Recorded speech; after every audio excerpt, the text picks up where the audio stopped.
दोस्तों नमस्कार। मेरा नाम है मनीष कुमार सिंह और आप देख रहे हैं 4 PM महाराष्ट्र। आपका बहुत बहुत स्वागत करता हूं। दोस्तों, आरएसएस चीफ मोहन भागवत ने एक ऐसा बयान दिया है जिसके बाद सियासी भूचाल आ गया है। राहुल गांधी ने तो यहां तक कह दिया है इस बयान के ऊपर कि अगर ये बयान किसी और देश में मोहन भागवत ने दिया होता तो अब तक गिरफ्तार हो गए होते, मुकदमा चल रहा होता। और वहीं मल्लिकार्जुन खड़गे ने, जो कांग्रेस के बड़े नेता अध्यक्ष, उन्होंने भी एक बात कही है और कहा है कि अगर ऐसे बयान मोहन भागवत देते रहे तो देश में घूमना फिरना तक मुश्किल हो जाएगा। आखिर क्या कहा है मोहन भागवत ने, क्यों कांग्रेस ने आक्रामक तेवर अपनाया हुआ है, इस वीडियो में विस्तार से चर्चा करेंगे। तो दोस्तों, सबसे पहले शुरुआत करते हैं मोहन भागवत के उस बयान की जिसके बाद सियासी भूचाल या यूं कहें हड़कंप आया हुआ है। मोहन भागवत ने हाल ही में ये कहा कि जिस दिन रामलला की प्राण प्रतिष्ठा हुआ था उसे ही एक सच्चा स्वतंत्र माना जाएगा कि स्वतंत्रता उसी दिन मिली, सच्ची स्वतंत्रता। इस बयान के बाद सियासी भूचाल आ गया है। इसके बाद राहुल गांधी ने आक्रामक तेवर अपनाते हुए कहा है कि जो 1947 में जो आजादी मिली, जिसके लिए लोगों ने अपनी जान दी, कुर्बानी दी, क्या वो सच्ची स्वतंत्रता नहीं थी? अगर इस तरीके के बयान मोहन भागवत किसी और देश में दिए होते तो अब तक गिरफ्तार हो जाते, मुकदमा चल रहा होता। राहुल गांधी यही नहीं रुके दोस्तों। राहुल गांधी ने मोहन भागवत पर जबरदस्त हमला करते हुए उन्होंने कहा कि बहुत सारे लोग जो हैं, जो कांग्रेस से जुड़े हुए लोग हैं, उनकी कुर्बानी दी गई। बहुत सारे लोगों ने अपनी जिंदगी कुर्बानी दी, लेकिन क्योंकि कुछ लोग ऐसे हैं जिनको वो कुर्बानी याद नहीं, इसीलिए उन्हें वो स्वतंत्रता भी याद नहीं है। We are getting new headquarters at a very particular time. I think it's quite symbolic that yesterday the chief of the RSS said that India never achieved independence in 1947. He said that true independence in India was achieved when the Ram Mandir was built. He says that the constitution was not the symbol of our freedom. Mohan Bhagwat has the audacity to inform the nation every 2 or 3 days what he thinks about the independent movement, what he thinks about the constitution. In fact, what he has said yesterday is treason, because it is stating that the constitution is invalid, it is stating that everything, the fight against the British was invalid, and he has the audacity to say this publicly. In any other country, he would be arrested and tried. That is the fact. Right? To say that India did not get independence in 1947 is an insult to every single Indian person. And it's about time we stop listening to this nonsense that these people think they can just keep parroting out and shouting and screaming.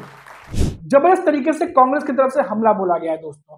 और ये बयान जो मोहन भागवत ने दिया है, इसके बाद हम देख रहे हैं कि मल्लिकार्जुन खड़गे हैं, वो भी काफी ज्यादा गुस्से में नजर आ रहे हैं। उन्होंने भी कहा कि ये जो बयान आया है आरएसएस चीफ मोहन भागवत की तरफ से, अगर यही बयान ऐसे देते रहे तो देश में घूमना फिरना तक उनके लिए मुश्किल हो जाएगा।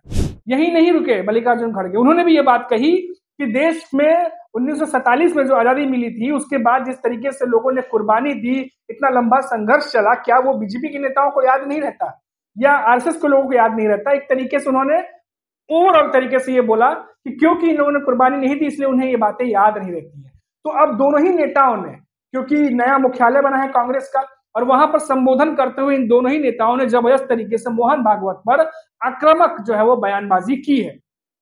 अब दोस्तों अब ये तो जो ताजा उदाहरण था वो मैंने आपको बताया कि क्या कुछ चल रहा है, लेकिन आपको याद होगा कि इससे पहले भी कंगना रनावत, जो कि अब बीजेपी की नेता और सांसद हैं, उन्होंने भी एक बात कही थी कि आजादी जो है वो 1914 के बाद मिली है, जिसके बाद कितना ज्यादा हड़कंप मचा था, कितना ज्यादा उनके बयानों को लेकर के सोशल मीडिया पे ट्रोल हुई थी कंगना रनावत। अपोजिशन ने इसको आड़े हाथ लेते हुए कंगना रनावत पे भी जो है वो जुबानी जंग जो है वो छेड़ दी थी। उसके बाद अब जो मोहन भागवत ने जिस तरीके से बयानबाजी की है, उसके बाद कांग्रेस जो है अब वो कहीं ना कहीं मोहन भागवत पर अब आक्रामक तेवर अपनाते हुए दिखाई दे रही है। इतना ही नहीं, राहुल गांधी यही नहीं रुके।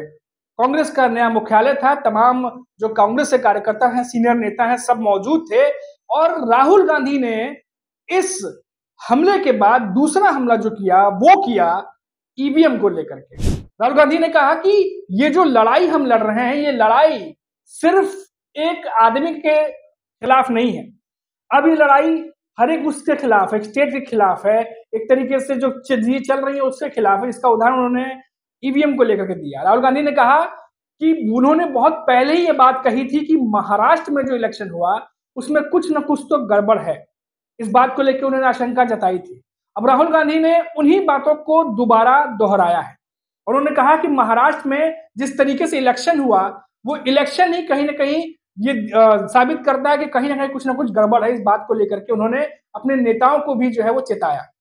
ईवीएम को लेकर आपको पता ही होगा कि काफी समय से बात चल रही है। हरियाणा चुनाव के बाद से महाराष्ट्र के चुनाव हुए उस समय भी ईवीएम की बात चल रही थी। हालांकि अब महाराष्ट्र की जो क्षेत्रीय पार्टियां हैं वो ईवीएम के मामले पर अब कहीं ना कहीं अब जो है उस तरीके की गर्मी नहीं दिखाई दे रही जो पहले दिखाती थी। लेकिन राहुल गांधी वापस से ईवीएम की बात जो है वो दोहरा रहे हैं।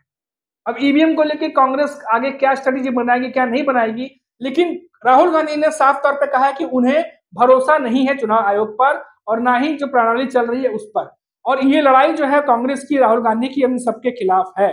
तो ये तमाम बातें जो है राहुल गांधी ने की हैं। यानी कुल मिलाकर राहुल गांधी और मल्लिकार्जुन खड़गे ने जिस तरीके से बयानबाजी की है ये बीजेपी सरकार या यूं कहें जो जिस तरीके से चुनाव हुए उन सबको सवालों के कटघरे में खड़ा किया है। अब दोस्तों यहाँ पर ये देखना दिलचस्प होगा कि अब किस तरीके से राहुल गांधी आगे की स्ट्रेटेजी अपनाते हैं, क्योंकि अभी दिल्ली के चुनाव भी हैं। हमने हाल ही में देखा कि किस तरीके से अरविंद केजरीवाल और राहुल गांधी जो है एक दूसरे के खिलाफ ही बोलते नजर आए। महाराष्ट्र में भी हमने देखा कि संजय राउत जो है वो कांग्रेस पर इनडायरेक्टली जो है वो हमला कर रहे हैं और कह रहे हैं कि अब तक तो मीटिंग हो जानी चाहिए थी। और महाराष्ट्र की बात करें तो यहाँ की बहुत सारी चीजें बदली हुई हैं। पहले बीजेपी पे लगातार हमला करते थे उद्धव ठाकरे की शिवसेना, शरद पवार के एनसीपी, लेकिन इन दिनों उनकी तरफ से नरम रुख देखने को मिल रहा है और वैसा ही कुछ बीजेपी की तरफ से भी देखने को मिल रहा है। आप देखिए कि अमित शाह जब महाराष्ट्र पहुंचे थे, जिस तरीके से उन्होंने उद्धव ठाकरे और शरद पवार को निशाने पे लिया, फिर उसके बाद शरद पवार ने भी अमित शाह को निशाने पर लिया। ये वाले वाक्यों को, इंसिडेंट को अगर हम साइड करें तो उसके अलावा जितनी भी चीजें चल रही थी महाराष्ट्र में उसमें सिर्फ अपोजिशन तारीफ कर रहा था, इधर बीजेपी के नेताओं की तरफ से भी तारीफ किए जा रहे थे और दोनों ही तरफ से सॉफ्ट कॉर्नर दिखाई दे रहा था। लेकिन महाराष्ट्र की सियासत में इन दिनों जो है वो कभी छांव कभी धूप वाली स्थिति बनी हुई है और इन सबके बीच में आज प्रधानमंत्री नरेंद्र मोदी भी महाराष्ट्र पहुंच रहे हैं और नौसेना में 3 युद्धपोत जो है वो शामिल किए जाएंगे जहां पर वो पहुंचेंगे और ये तमाम चीजें जो है आप तक हम खबरें आप तक पहुंचेंगी।